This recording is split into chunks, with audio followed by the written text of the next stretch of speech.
Greek mythology is full of the most demented individuals ever imagined. From incest to chucking babies off of a mountain to Poseidon forcing himself on any woman he meets. Rape?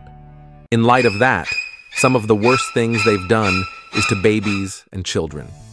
Here are the top 5 worst things to happen to babies and kids in Greek mythology. Number 1, Kronos, the fetus forager. After severing the balls of his father, who was also his brother, Kronos looked upon his sister Rhea and decided he was going to beat her cheeks down.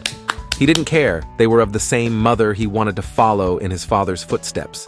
So, he went about his rib poking and eventually, Rhea became pregnant. Now, after the impromptu vasectomy of his dad bro, Uranus cursed Kronos to suffer the fate of being overthrown by his kids. Now, being worried about this, he does the obvious thing and proceeds to eat his children. Yes, much like a registered kiddie offender, he grabbed them and swallowed them whole. But don't worry, eventually they saved the immortal babies from his stomach, and Kronos Epstein was eventually overthrown.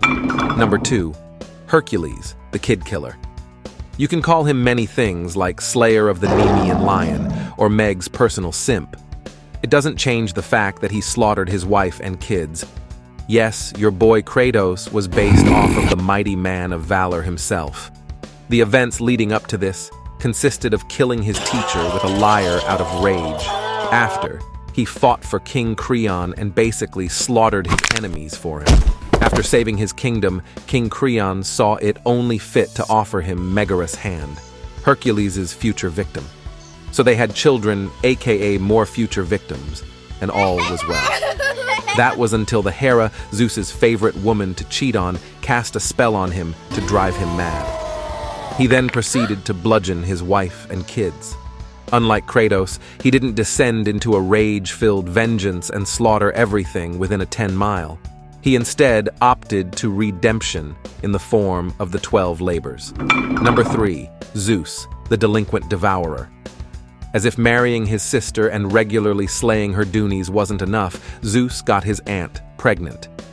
Unfortunately for the incestuous king of the gods, the child was prophesied to be an extremely powerful offspring capable of overthrowing him. So like a loving, cheating husband, he held his Aunt Métis close and ate her in hopes of stopping this. Like father, like son. Alas, Métis is a titan and has that annoying immortality in the way, so she just sat in his head contemplating until the baby was born. Wasn't long until Zeus started having headaches. It could have been due to his royally fucked up family tree or from the fact he ate an immortal titan. After suffering debilitating headaches, his head started to glow and eventually it split open. And from the incision came a fully grown Athena, goddess of wisdom and war, and Zeus's daughter and niece. Wonderful. More sibling cheek-beating antics. Number 4, Hera, the child chucker. After witnessing Zeus give birth to a baby without her aid, Hera became, yes, enraged. So being an immortal deity capable of anything, she produced a baby all on her own. She named him Hephaestus, only he was quite hideous. And considering that Hera is, well, a bitch, she threw him off a fucking mountain. She might as well have dismembered the poor lad because when he hit the ground, he was even more deformed and lame. Poor guy just came into life and his fuck of a mother punted him from Olympus almost immediately, sent the fugly baby flying. Sure, he came back a god, but he is still one ugly fuck. And if your defense is he bagged Aphrodite, she cheats on him with her father Zeus and Hephaestus' nephew, her brother, Ares. Boom, more incest. Might as well be an ingrown family tree. Number 5, Medea, the dismembering debutante. Medusa watched her man elope with another woman. Having seen Madame pilfer your gentleman do this, she went crazy with vengeance. After all, this was her man. They were promised to each other. These vows aren't meant to be broken by some backwater harlot that didn't deserve so much as a sideways glance.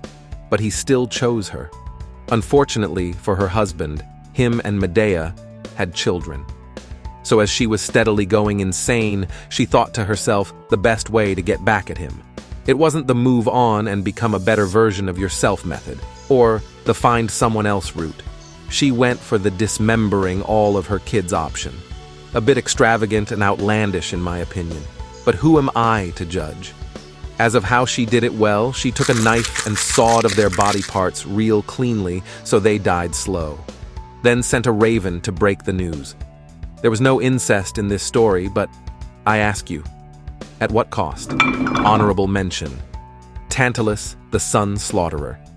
This story is so honestly fucked up, it deserves its own category. Tantalus was the son of Zeus, who doubted the divine omniscience of the gods. Fair, after all. Something being able to be in every point of time at the same time and still beat down bull cheeks deserves to be questioned.